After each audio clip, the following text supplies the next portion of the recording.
तो आज का 22 नंबर का ये वीडियो है। आप सभी वीडियो को पूरा देखिएगा, अच्छे से समझिएगा, बहुत ही अच्छा लगेगा। बहुत ही अच्छे अच्छे 100 प्रश्न हम लोग लेकर आए हैं। आपको पता है कि डेली सुबह 7:30 में वीडियो चलता है। साथ में जो व्हाट्सएप ग्रुप है उसमें डेली मैं लगभग 50 क्वेश्चन का 2 बार में 25-25, 20-20 करके मैं क्यूज देता हूँ ग्रुप में। तो काफ़ी है, लगभग 100 क्वेश्चन इधर करा रहा हूँ, 50 क्वेश्चन ग्रुप में देता हूँ, सीखने की चीज़ देता हूँ। 150 क्वेश्चन प्रतिदिन अगर सीख रहे हैं, अगर 150 क्वेश्चन ही डेली कंप्लीट कर रहे हैं तो ये कहीं से भी आपका कम नहीं होता है। समझ गए? चलिए शुरू करते हैं। हड्डियों को जोड़ने वाली संरचना को क्या कहते हैं? तो हड्डियों को आपस में जो जोड़ता है उसे लिगामेंट कहते हैं। और यहाँ पे मैं बता दूँ कि मसल्स, मांस और हड्डियों को आपस में जोड़ता है, इसे हम लोग टेंडन बोलते हैं। ठीक है। शरीर में सबसे बड़ी ग्रंथि लीवर है, सबको पता है। जो मैं वीडियो देता हूँ, वीडियो को एक बार सुबह एक बार शाम देखिए, तभी जाके फ़ायदा मिलेगा, तभी आपके दिमाग में बैठेगा। वरना एक बार देखने से डेली आपके नए नए वीडियो आएंगे और आप भूलते रहेंगे। समझ गए? पाचन तंत्र का मुख्य एंजाइम कौन सा है? तो पाचन तंत्र में सबसे प्रमुख एंजाइम आपका पेप्सिन होता है। यह प्रोटीन को पाचन करता है, ध्यान में रखना है। मनुष्य के शरीर में कितनी पसलियाँ होती है? तो पसली जो रिब्स की हड्डी होती है, छाती की हड्डी, 12 जोड़ा, टोटल 24 होता है। इसको ध्यान में रखना है, ठीक है ना। आगे है, खून का थक्का जमाने वाला कौन सा विटामिन सहायक होता है? तो विटामिन के सहायक होता है। अगर आयन पूछेगा तो कैल्शियम आयन होता है, याद रखना है, ठीक है। आगे मैं बढ़ूँ, सबसे छोटा हड्डी स्टेपिज है जो कि कान की हड्डी है। मस्तिष्क का नियंत्रण केंद्र कौन सा भाग होता है? मस्तिष्क का जो नियंत्रण केंद्र होता है वो कौन सा भाग होता है? हाइपोथैलेमस होता है। यहीं से प्यार, घृणा, प्यास, भूख, ये सब यहीं से कंट्रोल होता है, ठीक है। रक्त में कौन सा प्रोटीन ऑक्सीजन को वहन करता है? यानी रक्त का वह कौन सा भाग है प्रोटीन का जो ऑक्सीजन को वहन करता है, मतलब ढोने का काम करता है? तो कई बार बता चुके हैं, हीमोग्लोबिन, ठीक है। आगे है, यकृत द्वारा स्रावित पित्त रस का क्या कार्य है? तो यकृत द्वारा जो स्रावित पित्त रस है, पित्त रस का क्या काम होता है? बाइल का क्या काम होता है? क्या काम होता है? फैट का डाइजेस्ट करता है, ठीक है, याद रखिएगा। आगे है, पाचन तंत्र का सबसे लंबा भाग कौन सा है? तो सबसे लंबा भाग स्मॉल इंटेस्टाइन है। अब इसे छोटा आंत क्यों कहा जाता है जब ये सबसे लंबा भाग है? तो इसीलिए क्योंकि इसका जो चौड़ाई होता है ना, ए वाला भाग एक कम होता है, ये बड़ी आंत की ज़्यादा होती है, इसीलिए बड़ी आंत को बड़ी आंत कहा जाता है, चौड़ाई ज़्यादा होने से। लंबाई ज़्यादा स्मॉल इंटेस्टाइन का ही होता है, ठीक है ना। शरीर का तापमान किस ग्रंथि से नियंत्रण होता है? हाइपोथैलेमस से होता है। बॉडी में टेम्परेचर का रेगुलेशन। आगे है, रक्तचाप को नियंत्रण करने वाला कौन सा हार्मोन है? ब्लड प्रेशर को कंट्रोल करने में कौन सा हार्मोन को भूमिका निभाता है? तो एल्डोस्टेरोन, ठीक है ना। आपसे एग्जाम में पूछेगा, एल्डोस्टेरोन याद रखिएगा। आगे है, इंसुलिन किस अंग से स्रावित होता है? पैंक्रियाज से होता है। आगे मैं बढ़ता हूँ, WBC की जीवन अवधि कितनी होती है? तो WBC की 13 से 20 दिन होती है, जबकि RBC की औसतन जीवन काल 120 दिन होती है, ठीक है। मधुमेह रोग किस हार्मोन की कमी से होती है? इंसुलिन की कमी से होती है। किडनी का मुख्य कार्य क्या है? वेस्ट पदार्थ को बाहर निकालना, ब्लड को फिल्ट्रेट करना, यूरिन को बनाना और यूरिन को बाहर निकालना। शरीर में पानी का संतुलन कौन सा हार्मोन बनाए रखता है? तो बॉडी में ज़्यादा पानी की मात्रा न बढ़े, ज़्यादा जो है कम न हो, तो इसको जो है एंटी डाययूरेटिक हार्मोन पानी की मात्रा को कंट्रोल करके रखता है। ज़्यादा पानी होने पर यह हार्मोन एक्टिव होता है और बॉडी से बाहर पानी को निकाल देता है, ठीक है। शरीर की प्रतिरक्षा प्रणाली की मुख्य कोशिका कौन सी है? तो शरीर के जो प्रतिरक्षा इम्यून सिस्टम है उसका मुख्य कोशिका जो होता है लिम्फोसाइट होता है। यह दो तरह के, एक T लिम्फोसाइट होता है और एक B लिम्फोसाइट होता है। दोनों इम्यूनिटी के लिए काफ़ी प्रमुख सेल होता है, ठीक है। आयरन शरीर में कहाँ संग्रहित होता है, कलेक्ट होता है? तो आयरन लीवर में, स्प्लीन में, बोन मैरो में। आयरन का जगह है ये सब संग्रहित होने का, कलेक्ट होने का, लीवर, स्प्लीन और बोन मैरो, ठीक है। अब आगे जो क्वेश्चन देखेंगे वो मिडवाइफरी से रिलेटेड क्वेश्चन है, मिडवाइफरी और ऑब्स्ट्रक्टिव से। आगे है, प्लेसेंटा में बनने में कितने हफ्ते लगते हैं? तो देखिए, जब गर्भ अवस्था होता है, हम जानते हैं कि यूट्रस में बच्चा आरोपण होता है, आरोपित हो जाता है भ्रूण। अब जो यूट्रस के साथ लगा हुआ प्लेसेंटा होता है जो बच्चा को सब चीज़ प्रोवाइड कराता है, यह प्लेसेंटा का निर्माण लगभग 12 सप्ताह में होता है। प्रेगनेंसी के 12 सप्ताह होने पर ये प्लेसेंटा का निर्माण होता है। ऑक्सीटॉसिन का प्रयोग किसके लिए किया जाता है? तो माय डियर, ऑक्सीटॉसिन का उपयोग जो है लेबर को प्रेरित करने के लिए, पोस्टपार्टम ब्लीडिंग को रोकने के लिए, यानी लेबर के बाद जो ब्लीडिंग होता है उसको रोकने के लिए, और लेबर से पहले लेबर को उत्तेजित करने के लिए भी इसका इस्तेमाल किया जाता है, कॉन्ट्रैक्शन शुरू करने में, संकुचन को शुरू करने में। आगे है प्री एक्लेम्सिया की प्रमुख विशेषता क्या है? प्री एक्लेम्सिया, एक्लेम्सिया से पहले इसकी विशेषता यही होता है, हाई बीपी, प्रोटीनूरिया और एडीमा। प्री एक्लेम्सिया के 3 महत्वपूर्ण लक्षण होते हैं, बीपी होता है, यूरिन होता है प्रोटीन में, और शरीर में सूजन होता है। ठीक है, प्री एक्लेम्सिया। जबकि एक्लेम्सिया की बात करेगा तो इसमें अगर दौरा जोड़ देंगे, दौरा आना, तो ये बन जाएगा एक्लेम्सिया। ठीक है, अब आगे बढ़ते हैं। अपगार स्कोर कब और क्यों लिया जाता है? तो अपगार स्कोर जन्म से 1 मिनट और 5 मिनट पर लिया जाता है। बच्चे की स्थिति जांचने के लिए ये अपगार स्कोर लिया जाता है। आगे है, नियोनेंटल हार्ट रेट कितना होता है? तो नियोनेंटल फीटल हार्ट रेट जो होता है 120 से लेकर 160 ब्रेथ पर मिनट होता है, बीट पर मिनट होता है। ठीक है, ब्रीच प्रेजेंटेशन में बच्चा किस दिशा में होता है? तो जो ब्रीच प्रेजेंटेशन होता है ना, इसे नितंब प्रस्तुति भी कहते हैं, और इसमें ब्रीच प्रेजेंटेशन प्रस्तुति को बताता है, प्रस्तुति को, कि बच्चा किस साइड से जो है बाहर निकल रहा है। तो ब्रीच प्रेजेंटेशन में बच्चा जो होता है जन्म लेता है वह पैर और नितंब के साइड से लेता है, यानी पहला भाग जो दिखता है वही प्रस्तुति होता है। तो पहला भाग जो बच्चा बाहर निकलता है गर्भ से जन्म के समय, तो ब्रीच प्रेजेंटेशन में पैर या नितंब होता है। ठीक है, जो कि ब्रीच प्रेजेंटेशन होता है। फुल टर्म प्रेगनेंसी की अवधि कितनी होती है? तो फुल टर्म की 37 से लेकर 42 सप्ताह होती है। 42 के बाद जो है यह पोस्टपार्टम हो जाता है, यानी समय के बाद का अवधि। समझ गए? कोलोस्ट्रम कब आता है? तो कोलोस्ट्रम आपको पता होना चाहिए, डिलीवरी के तुरंत बाद पहले 2 से 3 दिन तक जो मिल्क आता है वो कोलोस्ट्रम वाला ही मिल्क होता है, जहाँ पे गाढ़ा पीला और हायर इम्यूनिटी वाला होता है।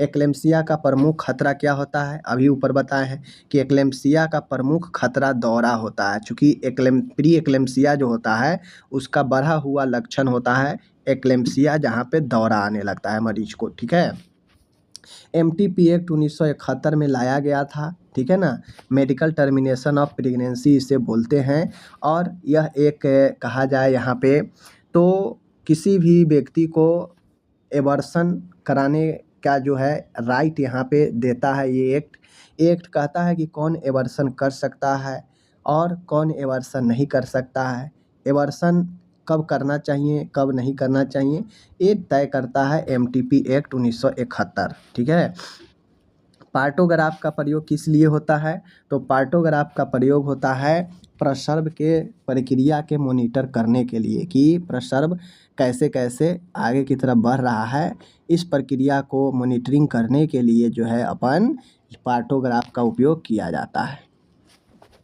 पार्टोग्राफ का समझ गए। टिटनस टॉक्साइड का पहला डोज कब दिया जाता है? तो टिटनस टॉक्साइड का पहला डोज जो दिया जाता है, ऐसे तो एग्ज़ाम में देखिए, एग्ज़ाम में आपका लिखेगा 16 से 24 सप्ताह पहला डोज लिखेगा, प्रेगनेंसी के 16 से 24 सप्ताह। लेकिन ध्यान दीजिए, एज सुन एज, जितना जल्दी हो सके प्रेगनेंसी कंप्लीट होने के तुरंत बाद जो है पहला डोज दे देना चाहिए। ठीक है ना, टिटनेस का। क्यूकनिंग किसे कहते हैं?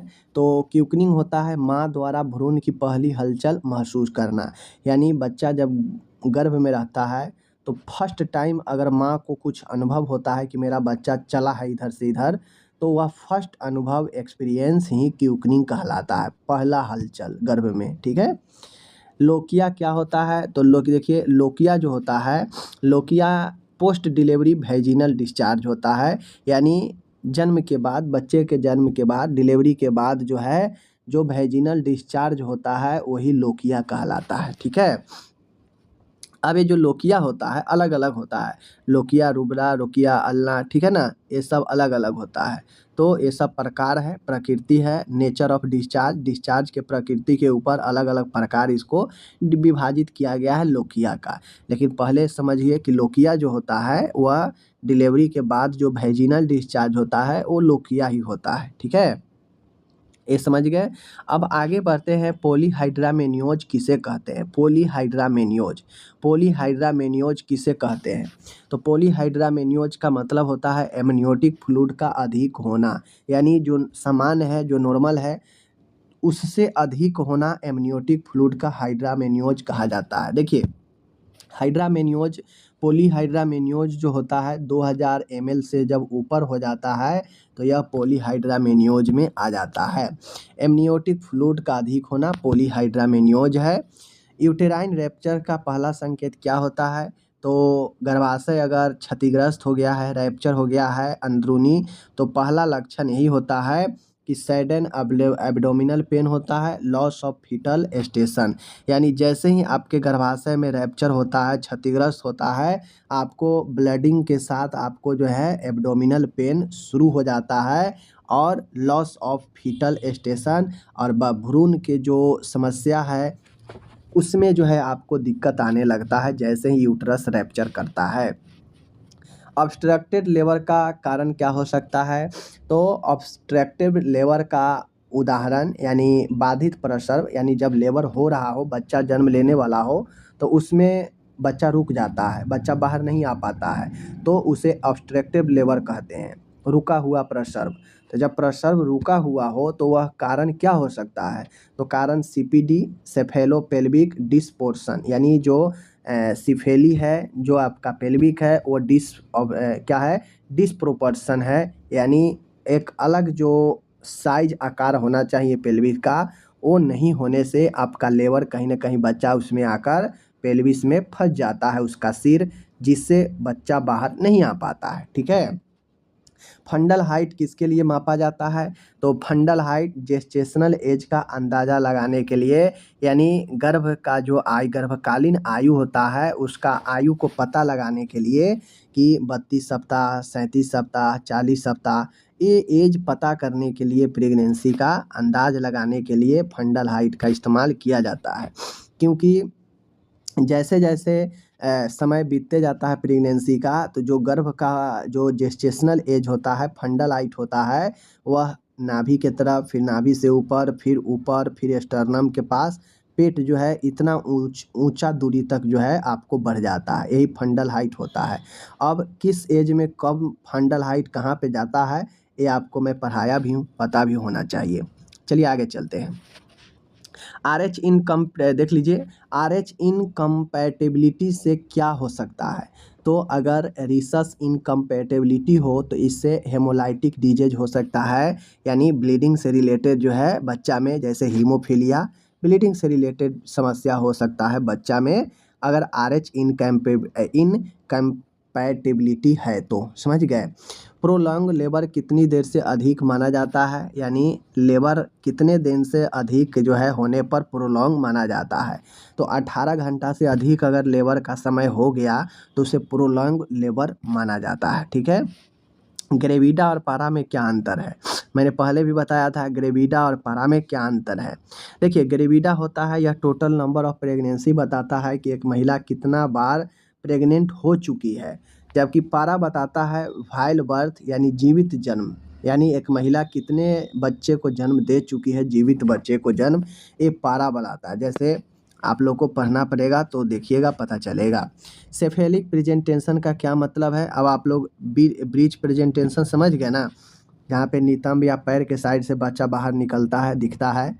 अब यहाँ पे सिफेलिक प्रेजेंटेशन जो होता है इसमें हेड जो है फर्स्ट प्रेजेंटेशन होता है, यानी शिशु का सिर जो है सबसे पहले आता है, और कहीं ना कहीं यह एक अच्छा प्रेजेंटेशन माना जाता है सिफेलिक प्रेजेंटेशन को। वर्निक्स कैसियोसा क्या है, तो वर्निक्स कैसियोसा जो होता है, बच्चा जब गर्भ में रहता है तो उसके बॉडी पर बहुत सारे तरल पदार्थ वाइट डिस्चार्ज लगे होते हैं, बाहर भी निकलता है जन्म लेने के बाद तो वहाँ भी लगा होता है। तो उसी चीज़ के प्रकार के पदार्थ को वर्निक्स गैसियोसा कहते हैं, जो सफ़ेद कलर के ग्रे होता है, जो कोटिंग किया होता है, शिशु के चेहरा को ढका होता है। पोस्टपार्टम हेमरेज पीपीएच कफ होता है, तो डिलीवरी के बाद एक्सेसिव ब्लीडिंग 500 से अधिक या 500 ml वैजिनल ब्लीडिंग होता है। देखिए 500 तक तो नॉर्मल डिलीवरी में आपका ब्लीडिंग हो ही जाता है, कम से कम 500 ml। लेकिन अगर 500 ml से भी अगर ज़्यादा ब्लीडिंग होने लगे तो फिर हम उसे जो है क्या मानते हैं, एक्सेसिव ब्लीडिंग मानते हैं, और वो पोस्टपार्टम हेमरेज का जो है समय को बताता है, 500 से ज़्यादा होने पर खतरा बताता है। Active management of third stage of labour में क्या किया जाता है, तो आपको पता है थर्ड स्टेज लेबर में जो है आप लोगों को पता है कि ऑक्सीटॉसिन दिया जाता है, ठीक है, ताकि संकुचन कम हो और यूट्रस में जो है दबाव ज़्यादा पड़े, ब्लीडिंग कम हो, ठीक है। ये होता है, कोड को क्लैंप किया जाता है, और कंट्रोल ट्रैक्शन को कंट्रोल किया जाता है। समझ रहे बात को। आगे है, कहता है फॉलिक एसिड की कमी से भ्रूण में कौन सा दोष हो सकता है। देखिए तो फॉलिक एसिड की कमी से भ्रूण में जो दोष होगा वह न्यूरल ट्यूब डिफेक्ट होता है। न्यूरल ट्यूब डिफेक्ट का मतलब है कि न्यूरॉन तंत्रिका क्षति से संबंधित बीमारी हो सकता है, जैसे स्पाइना बाइफिरा बच्चा में होता है, मेनिंजोमायोसिल, ये सब जो है आपको न्यूरल डिफेक्ट होता है, जहाँ पे तंत्रिका क्षति पहुँचता है बच्चा को अगर फॉलिक एसिड की कमी होती है तो। ग्रेविडा 3 पारा 1 और एवर्टस 1 का मतलब क्या है, 3 गर्भ, एक जीवित बच्चा जन्म लिया और एक गर्भपात हुआ, ठीक है। तो ग्रेविडा 3 मतलब 3 बार गर्भ हुई, पारा मतलब एक बार बच्चे को जन्म दियो, और एक एवर्टस का मतलब होता है एक गर्भपात, ठीक है ना। आईयूसीडी का full form intra यूटेरिन contraceptive device होता है, कई बार बता चुके हैं। लैक्टेशनल एमेनोरिया मेथड किस सिद्धांत पर काम करता है। लैक्टेशनल एमेनोरिया मेथड किस सिद्धांत पर काम करता है। यह प्रोलैक्टिन सप्रेशन ओवुलेशन सिद्धांत पर काम करता है। एंटीनेंटल केयर में कितनी विजिट्स चाहिए, तो कम से कम 4 विजिट्स चाहिए, इस चीज़ को ध्यान में आपको रखना है। ओके, आगे है, अब हम लोग कुछ क्वेश्चन देखेंगे दवाई से रिलेटेड, चूँकि एग्जाम में हो सकता है आपको कुछ कॉमन दवाई के बारे में पूछ लिया जाए, एग्जाम्पल के बारे में, तो देखना जरूरी है। जैसे है आयरन की सबसे अधिक अवशोषण क्षमता किस रूप में होती है, तो आयरन की सबसे ज़्यादा, देखिए आयरन का बहुत सारा यौगिक है, ठीक है ना, आयरन का बहुत सारा यौगिक है, उसमें फेरस सल्फेट जो है यह सबसे अधिक क्षमता रखता है अब्जॉर्प्शन होने का, बॉडी में अवशोषण होने का। पैरासीटामोल का अधिक मात्रा में सेवन करने से किस अंग को नुकसान पहुंचता है, तो लीवर को ज़्यादा नुकसान पहुंचता है पैरासीटामोल लेने से। डाइजापाम का उपयोग किस बीमारी के लिए किया जाता है। देखिए डाइजापाम एक जो दवा है, यह बेंजोडाइजापान ग्रुप की दवा है। इसका बेसिकली काम है एंजाइटी को कम करना, बॉडी में अगर दौरा है, सीजर है, तो उसको कम करना, मसल्स को रिलैक्सेंट करना, यानी मसल्स को जो है क्या करना, शांत करना, जिससे व्यक्ति आराम से जो है सो जाता है, नींद में हल्ला गुल्ला नहीं करता है। तो डाइजापाम बेसिकली जो उपयोग किया जाता है एंजाइटी में, नींद की कमी में, सीजर में, मसल्स रिलैक्सेशन में, इन सब में किया जाता है। आगे है एड्रीनालाइन का उपयोग किस स्थिति में किया जाता है, तो देखिए एड्रीनालाइन जो ड्रग है एक इमरजेंसी ड्रग है, जिसका इस्तेमाल एनाफाइलेक्सिस में कर सकते हैं, कार्डियक अरेस्ट आने पर कर सकते हैं। एनाफाइलेक्सिस और कार्डियक अरेस्ट में एड्रीनालाइन का उपयोग कर सकते हैं। आगे है स्ट्रेप्टोमाइसिन किस बीमारी में दी जाती है, तो स्ट्रेप्टोमाइसिन ट्यूबरकुलोसिस में दी जाती है, ये आपको अच्छे से जो है पता है। आगे बढ़ते हैं, डिजॉक्सिन का क्या कार्य है, तो डिजॉक्सिन का कार्य है हार्ट कंट्रैक्शन को मजबूत करना, यानी हृदय का जो संकुचन है उसको मजबूत करना, ताकि संकुचन कर कर के जो है ब्लड पंप आगे की तरफ करते रहे, ठीक है। आगे है मेटफॉर्मिन किस रोग में दी जाती है, तो मेटफॉर्मिन डायबिटीज़ 2 में दिया जाता है, और एक काफ़ी जो है आपके मेटफॉर्मिन जो दवाई है यह आपके सरकारी अस्पताल में काफ़ी ज़्यादा प्रचलित जो है डायबिटीज़ का दवाई है मेटफॉर्मिन, ठीक है ना। सिप्रोफ्लोक्सासिन किस प्रकार की दवा है, तो सिप्रोफ्लोक्सासिन एंटीबायोटिक दवा है जो फ्लूरोक्विनोलोन ग्रुप की दवा है। ओके, आगे मैं बढ़ता हूँ। ओआरएस का मुख्य कार्य है डिहाइड्रेशन की कंप्लीट करना। डीपीटी में कौन से रोग कवर करता है, तो डिप्टीरिया, पर्टूसिस और टिटनेस, ये 3 जो है आपको क्या करता है, कवर करता है डीपीटी के अंदर। आगे है आइसोनिजाइड का टॉक्सिसिटी किस विटामिन की कमी से जुड़ा है। यानी अगर आप कोई आइसोनिजाइड अगर ले रहे हैं तो आपको जो है आइसोनिजाइड का टॉक्सिसिटी किस विटामिन के कमी से जुड़ा है। यानी आइसोनिजाइड अगर आप ले रहे हैं तो विटामिन B6 भी आपको लेना पड़ेगा, वरना इसकी कमी से टॉक्सिसिटी हो सकता है आइसोनिजाइड अगर सिर्फ लेते हैं तो आइसोनिजाइड के चलते इसलिए सजेशन किया जाता है विटामिन B6 को लेने के लिए। ठीक है। मॉर्फिन किस स्थिति में कॉन्ट्रा इंडिकेटेड है। तो मॉर्फिन एक काफ़ी गंभीर दर्द से इलाज से राहत दिलाता है। तो ये हेड इंजरी में जो है क्या करता है, हेड इंजरी में कंट्रा इंडिकेटेड होता है मॉर्फिन। आगे बढ़ते हैं, हिपेरिन किसका एंटीकोगुलेंट है। तो हिपेरिन जो है आपको इमीडिएट आईवी या सबक्यूटेनियस से ब्लड थिनिंग जो है ब्लड को पतला करता है। कौन, हिपेरिन। तो हिपेरिन जो है आपके एंटीकोगुलेंट तो है ही, यह इमीडिएट ब्लड ट्रेनिंग में आपको जो है वीआई या और आईवी इंट्रावेन और सबक्यूटेनियस मार्ग से इमीडिएट जो है हिपेरिन दिया जाता है ब्लड को पतला करने के लिए। रिफाम्सिन का साइड इफ़ेक्ट क्या है। एक क्वेश्चन अभी स्टाफ नर्स में हुआ था, पूछा था रिफाम्सिन का साइड इफ़ेक्ट क्या होता है। देखिए रिफाम्सिन का साइड इफ़ेक्ट होता है कि रेड ऑरेंज कलर के यूरिन डिसकलर हो जाता है, ऑरेंज कलर का आपका जो है हो जाता है क्या चीज़, समझ गए ना। तो रिफाम्सिन का साइड इफ़ेक्ट है कि जो यूरिन होता है वह रेड ऑरेंज कलर का आने लगता है रिफाम्सिन लेने के बाद। आगे है रेड ऑरेंज यूरिन डिस्कलर से हो गया। टेट्रासाइक्लिन बच्चों में क्यों कंट्रा इंडिकेटेड है। तो देखिए ये साइक्लिंग बच्चों में इसलिए अनिर्देशित है क्योंकि टीथ डिस्कलरेंट होता है और बोन ग्रोथ जो है इनहिबिट होता है। यानी आपको मैं बता दूं कि टेट्रासाइक्लिन बच्चों में क्यों जो है नहीं दिया जाता है, क्यों जो है कंट्रा इंडिकेट है। तो इससे जो दांत है बच्चे के वो डिसकलर हो सकते हैं और बोन ग्रोथ इनहिबिट, और जो आपका एएनएम एएनएम में जो क्वेश्चन पूछेगा कि टेट्रासाइक्लिन बच्चों को क्यों नहीं दिया जाता है, तो सबसे पहले तो टीथ इसका दांत डिसकलर हो सकता है। दूसरा जो बोन का जो ग्रोथ है, हड्डी का जो विकास है ये रुक सकता है, इसलिए टेट्रासाइक्लिन जो है बच्चों को नहीं दिया जाता है।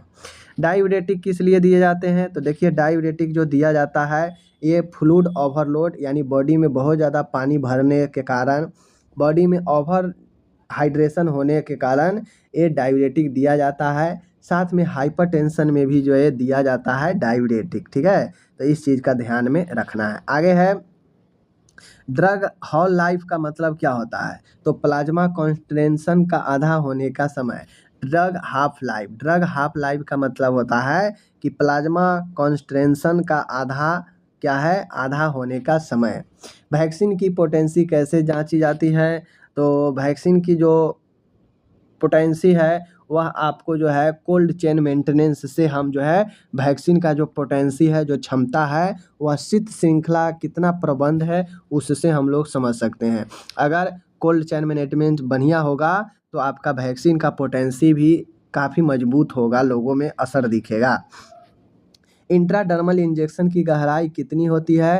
तो 1 से 2 mm होती है इंट्राडर्मल त्वचा में इंजेक्शन जो देते हैं। ठीक है, आगे है शेड्यूल एच ड्रग्स क्या होते हैं। शेड्यूल एच ड्रग्स क्या होते हैं। तो यह डॉक्टर्स प्रिस्क्रिप्शन वाले रेगुलेटेड ड्रग होते हैं, समझ गए। आगे मैं बढ़ता हूँ, यहाँ पे अब कम्युनिकेबल डिजीज वाला क्वेश्चन है। मलेरिया किस परजीवी से होता है। प्लाज्मोडियम पैरासाइट से। टीबी कन्फर्मेंट्री जांच कौन सी है। तो टीबी का कन्फर्म जांच सीबी नेट होता है, स्पूटम कल्चर होता है। ठीक है, आगे है HIV प्राइमरीली किन कोशिकाओं को प्रभावित करता है। तो जब HIV होता है तो मुख्य रूप से यह CD4 और T लिम्फोसाइट को प्रभावित करता है, जिसे इम्यूनिटी सिस्टम क्या होता है, कमज़ोर हो जाता है। ठीक है, और फिर तरह तरह के जो है आपके इन्फेक्शन आते रहते हैं।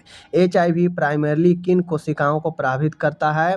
तो HIV प्राइमरीली जो है CD4 T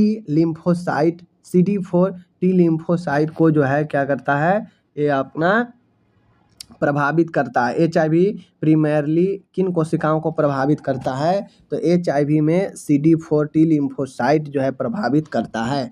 एड्स का पूरा नाम एक्वायर्ड इम्यूनोडिफिशियेंसी सिंड्रोम है।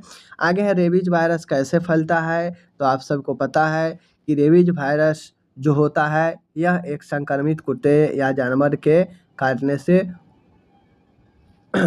से होता है, ठीक है ना। तो रेबीज वायरस कैसे फैलता है? एनिमल बाइट से, सलाइवा से फैलता है। आगे है मिजल्स का इंक्यूबेशन पीरियड 7 से 14 दिन का होता है। उद्भावन अवधि। डेंगू में कौन सी प्लेटलेट कम हो जाती है? तो डेंगू में जो प्लेटलेट कम हो जाती है उसे थ्रोम्बोसाइट्स बोलते हैं। थ्रोम्बोसाइट्स जो होता है अपन, यह क्या होता है? प्लेटलेट के कम हो जाने को बोलते हैं। कालाजार किससे फैलता है? तो कालाजार जो है सैंड फ्लाई, जिसे हम लोग लेशमीनिया पैरासाइट बोलते हैं, कालाजार सैंड फ्लाई से फैलता है। टाइफाइड की कन्फर्मेंट्री जांच क्या है? तो टाइफाइड के लिए विडाल टेस्ट कन्फर्म टेस्ट होता है। पोलियो वायरस से क्या होता है? पोलियो से पोलियो वायरस होता है, जो रीजन आपका इंटेरियो वायरस भी जो है हो सकता है। लेप्रोसी का अन्य नाम हांसेन डिजीज है, ध्यान रखिएगा। लेप्रोसी का अन्य नाम हांसेन डिजीज है। कुष्ठ रोग का अन्य नाम हांसेन डिजीज है, ठीक है। आगे है स्कैबिज किससे होता है? तो जिसे दांत खाज खुजली जो होता है ना, वह स्कैबिज किससे होता है? तो सार्कोप्टस एस्केबियाई। सार्कोप्टस एस्केबियाई जो है आप लोग को तो स्कैबिज किससे होता है? तो स्कैबिज सार्कोप्टा स्कैबी से होता है। ये भी क्वेश्चन आपकी बार स्टाफ नर्स में पूछा गया था, जिसे शॉर्ट में माइट कहते हैं। चिकन पॉक्स में स्किन लेशन कैसी होती है? तो वेसिकुलर फ्लूइड फिलेड होता है, यानी फुंसी फुंसी निकलता है और उसमें जो है पानी भरा होता है। चिकन पॉक्स के जो लेशन निकलते हैं बॉडी पर।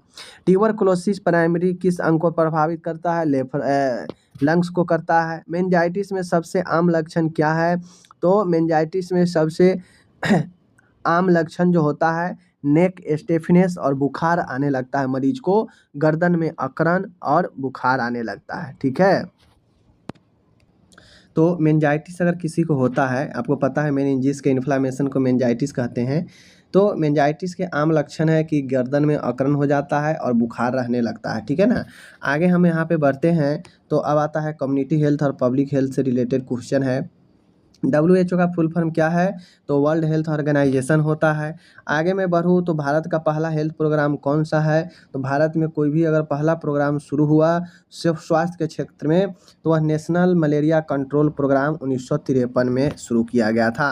IMR का फुल फॉर्म होता है infant mortality rate. Infant mortality rate. ASHA का कार्य क्या होता है? आशा का कार्य होता है कम्युनिटी हेल्थ प्रमोशन को बढ़ावा देना, हेल्थ अवेयरनेस को बढ़ाना। आशा का यही कामना है कि वह स्वास्थ्य के क्षेत्र में संवर्धन करता है, प्रमोशन करता है और अवेयरनेस लोगों में फैलाने, जागरूकता फैलाने का काम करती है आशा, ठीक है। आगे है आंगनवाड़ी वर्कर किस योजना से जुड़ी होती है? तो आंगनवाड़ी वर्कर ICDS योजना से जुड़ी होती है, जहाँ पे बच्चे को हर एक देख रेख जो है और उनको पोषण से जुड़ी हुई आवश्यकता प्रोवाइड करती है। ORT का फुल फॉर्म होता है oral rehydration therapy. Oral rehydration therapy होता है। सैनिटाइजेशन का मतलब क्या होता है? तो सैनिटेशन का मतलब होता है डिजीज को रोकथाम करना और स्वच्छता को मेंटेनेंस करना, hygiene maintain and disease prevention. Sanitation का मतलब होता है डिजीज को रोकथाम करना और हाइजीन को बनाकर रखना, ठीक है ना। आगे है प्राइमरी हेल्थ केयर सेंटर की जनसंख्या कितनी को कवरेज करता है? तो प्राइमरी हेल्थ केयर जो होता है वह ट्राइबल एरिया में 20,000 और रूरल एरिया में 30,000 के जनसंख्या को कवर करता है। अंडर 5 क्लिनिक के मुख्य उद्देश्य क्या है? तो अंडर 5 क्लिनिक लंग जो मुख्य रूप से जो उद्देश्य होता है, ग्रोथ को मॉनिटर करना, इम्यूनाइजेशन टीकाकरण करना, बीमारियों को मैनेजमेंट करना, ये अंडर 5 क्लिनिक का मुख्य रूप से ये जो है आपके जो है इस यहाँ पे होने वाला काम है। पल्स पोलियो कार्यक्रम 1995 में स्टार्ट किया गया था। इन चीज़ों को ध्यान में रखिएगा। JSY योजना का उद्देश्य है इंस्टीट्यूशनल डिलीवरी को बढ़ावा देना, यानी ज़्यादा से ज़्यादा लोग जो है अस्पताल में डिलीवरी कराएं, इस चीज़ को बढ़ावा देना जननी सुरक्षा योजना का मेन मकसद था। डीवर्मिंग किस दवा से किया जाता है? डीवर्मिंग मतलब कीटाणु कृमि संक्रमण को रोकथाम। अल्बेंडाजोल से किया जाता है, ठीक है ना। आगे है कोल्ड चेन का उद्देश्य क्या है, तो कोल्ड चेन का उद्देश्य है कि वैक्सीन जो होता है उसके पोटेंसी, उसके क्षमता को बनाकर रखना, क्योंकि कोल्ड चेन में आपको एक आवश्यक जो चाहिए वैक्सीन को तापमान वो बनाकर रखता है कोल्ड चेन में। हैंड वॉशिंग के कितने स्टेप है, तो बेसिकली हैंड वॉशिंग के प्रॉपर तौर पे WHO के अनुसार 7 स्टेप्स है, याद रखिएगा। यूनिवर्सल इम्यूनाइजेशन प्रोग्राम कब शुरू हुआ, तो 1985 में शुरू हुआ। इस चीज़ को आप लोग को ध्यान में रखना है। तो इस प्रकार से आप लोग को मैंने 100 क्वेश्चन करा दिया। अब आपका इस पर क्या राय है कमेंट करके ज़रूर बताएं, कैसा लगा है। मैं जानता हूँ कि 30 क्वेश्चन इसमें आपको मैंने पहले पढ़ा रखा है, फिर भी वो मैंने दिया। मैं इसलिए देता हूँ ताकि वो भी सारे चीज़ आपको प्रैक्टिस होता रहे। 30 क्वेश्चन इसमें रिपीटेड था, ये मैं भी कह रहा हूँ, लेकिन ये इसलिए देता हूँ ताकि आप बता पाए कि आप पढ़ चुके हैं, वो आ रहा है या नहीं आ रहा है। ठीक है, चलिए मिलते हैं अगले वीडियो में। धन्यवाद।